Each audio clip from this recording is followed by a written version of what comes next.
Abigail murmurou ternamente. Não falemos mais de ideias religiosas. Perdoa-me. Recordemos nosso porvir de flores. Esqueçamos tudo para consolidar as melhores esperanças. E as palavras lhe borbulhavam ardentes de emoção. O carinho que evidenciavam era sintoma do arrependimento e das aspirações nobres e sinceras que lhe trabalhavam agora no espírito angustiado. Entretanto, como se fora presa de singular abatimento depois do esforço despendido, a jovem de Corinto estava lânguida, receando prosseguir no colóquio em virtude dos acessos de tosse que a ameaçavam frequentemente. O noivo, preocupado, compreendeu a situação e, apertando-lhe as mãos transparentes, beijou-as enternecido. Precisas repousar, disse com inflexão carinhosa. Não te preocupes por minha causa. Dar-te-ei de minhas próprias forças. Breve estarás restabelecida. E depois de envolvê-la num olhar cheio de gratidão e infinita ternura, rematava. Voltarei a ver-te todas as noites que possa afastar-me de Jerusalém. E logo que puderes, voltaremos a ver o luar, lá no jardim, para que a natureza abençoe os nossos sonhos sob as vistas de Deus. Sim, Saulo, disse pausadamente, Jesus nos concederá o melhor. De qualquer modo, no entanto, estarás no meu coração sempre, sempre. O doutor da lei ia despedir-se, mas refletiu que a noiva nada lhe dissera com referência ao irmão. A generosidade daquele silêncio impressionava-o. Preferia ser acusado, discutir o feito com as suas penosas circunstâncias, para que também se justificasse. Mas em vez de reprimendas, encontrava carícias, em vez de exprobações, uma tranquilidade generosa com que a meiga jovem sabia ocultar as profundas feridas que lhe iam na alma. Abigail, exclamou algo hesitante. Antes de partir, quisera saber francamente se me desculpaste pela morte de Estevão. Nunca mais pude falar-te das contingências que me levaram a tão triste desfecho. No entanto, estou convicto de que tua bondade olvidou minha falta. Por que te recordas disso? Respondeu-lhe, esforçando-se por manter a voz firme e clara. Minha alma está agora tranquila. Gesiel está com o Cristo e morreu, legando-te um pensamento amistoso. Que poderia eu reclamar de minha parte se Deus tem sido tão misericordioso para comigo? Ainda agora estou agradecendo ao Pai, justo de todo o coração, a dádiva da tua presença nesta casa. Há muito vinha pedindo ao céu não me deixasse morrer sem te rever e ouvir. Saulo calculou a extensão daquela generosidade espontânea e teve os olhos úmidos. Despediu-se. A noite fresca estava repleta de sugestões para o seu espírito. Nunca meditara nos insondáveis desígnios do Eterno, como naquele momento em que recebera tão profundas lições de humildade e amor da mulher amada. Experimentava na alma opressa o embate de duas forças antagônicas que lutavam entre si para a posse do seu coração generoso e impulsivo. Não compreendia Deus senão como um Senhor poderoso e inflexível. A sua vontade soberana dobrar-se-iam todas as preocupações humanas, mas começava a perquirir o motivo de suas dolorosas inquietudes, porque não encontrava em parte alguma paz anelada ardentemente. E, todavia, aquela gente miserável do caminho entregava-se às algemas do cárcere, sorridente e tranquila. Homens enfermos e valetudinários, isentos de qualquer esperanças do mundo, suportavam-lhe as perseguições com louvores no coração. O próprio Estevão, cuja morte lhe servira de exemplo inesquecível, abençoara-o pelos sofrimentos recebidos por amor ao carpinteiro de Nazaré.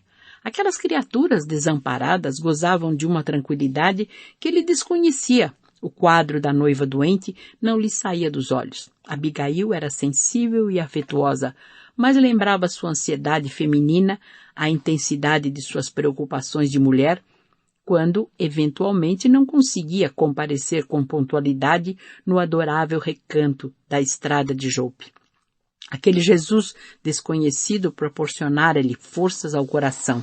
Se era inconteste que a enfermidade lhe extinguia a vida aos poucos, também evidente era o rejuvenescimento das suas energias espirituais. A noiva falara-lhe como que tocada de novas inspirações. Aqueles olhos pareciam contemplar interiormente a paisagem de outros mundos. Essas reflexões não lhe deram ensejo à admiração da natureza. Reentrando em Jerusalém, guardou a impressão de que despertava de um sonho. À sua frente desenhavam-se as linhas majestosas do grande santuário. O orgulho de raça falava-lhe mais forte ao espírito. Era impossível conferir superioridade aos homens do caminho. Bastou a visão do templo para que encontrasse em si mesmo os esclarecimentos que desejava. A seu ver, a serenidade dos discípulos do Cristo provinha, naturalmente, da ignorância que lhes era apanágio.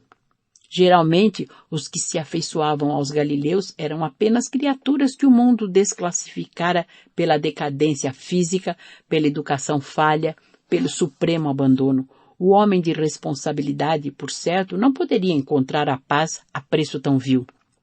Figurara-se-lhe haver resolvido o problema. Continuaria a luta. Contava com o breve restabelecimento da noiva. Logo que possível, desposaria Abigail e com facilidade dissuadi-la-ia dos fantasiosos quão perigosos engodos daqueles ensinamentos condenados. Do âmbito do seu lar, feliz, prosseguiria na perseguição de quantos esquecessem a lei, trocando-a por outros princípios. Esses raciocínios lhe acalmaram de certo modo as inquietações. Mas no dia seguinte, manhã alta, um mensageiro de Zacarias golpeava-lhe a alma com uma notícia grave. Abigail piorara, estava agonizante. Incontinente, tomou o caminho de Jope, ansioso de arrebatar a bem-amada ao perigo iminente. Ruth e o marido estavam desolados. Desde a madrugada, a enferma caíra em penosa prostração. Os vômitos de sangue sucediam-se ininterruptos. Dir-se-ia que só esperava a visita do noivo para morrer.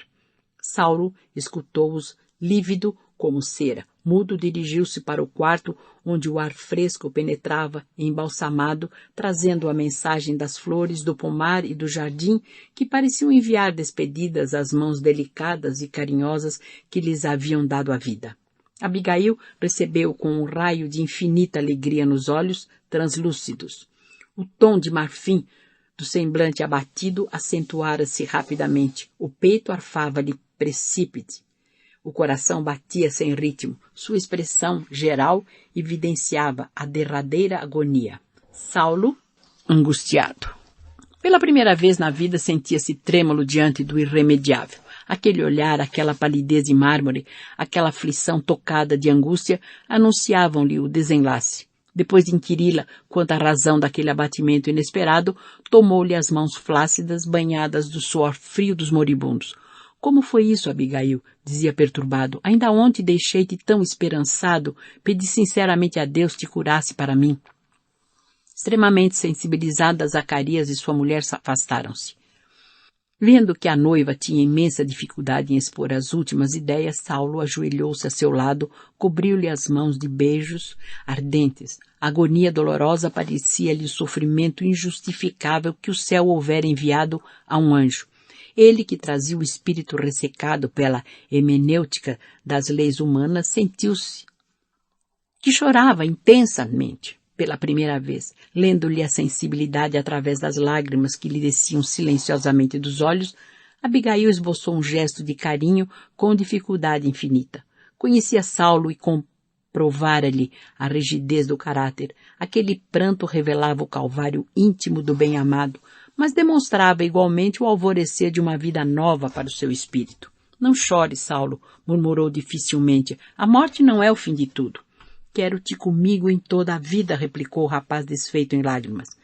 E contudo é preciso morrer para vivermos verdadeiramente, acrescentava agonizante, cortando as palavras com a respiração opressa. Jesus nos ensinou que a semente caindo na terra fica só, mas se morrer, dá muitos frutos. Não te rebeles contra os desígnios supremos que me arrebatam do teu convívio material. Se nos uníssemos pelo matrimônio, talvez tivéssemos muitas alegrias. Teríamos um lar com os nossos filhos, mas destruindo nossas esperanças de uma felicidade passageira na terra, Deus nos multiplica os sonhos generosos. Enquanto esperarmos a união indissolúvel, auxiliar-te-ei de onde estiver e te consagrarás ao Eterno em esforços sublimes e redentores. Via-se que a A agonizante movimentava recursos supremos para pronunciar as derradeiras palavras. Quem te deu semelhantes ideias? Perguntou o jovem ralado de angústia. Esta noite, depois que partiste, senti que alguém se aproximava enchendo o quarto de luz. Era Gesiel, que vinha ver-me. Ao avistá-lo, lembrei-me de Jesus no inefável mistério da sua ressurreição. Anunciou-me que Deus santificava os nossos propósitos de ventura, mas que eu seria levada ainda hoje à vida espiritual. Ensinou-me a quebrar o egoísmo de minha alma. Encheu-me de bom ânimo e trouxe-me a grata nova de que Jesus ama-te muito, tem esperanças em ti. Refleti então que seria útil entregar-me jubilosa às mãos da morte, pois quem sabe, se ficasse no mundo, não iria perturbar a missão que o Salvador te destinou. Gesiel afirmou que nós te ajudaremos de um plano mais alto. Por que então deixarei de ser tua companheira?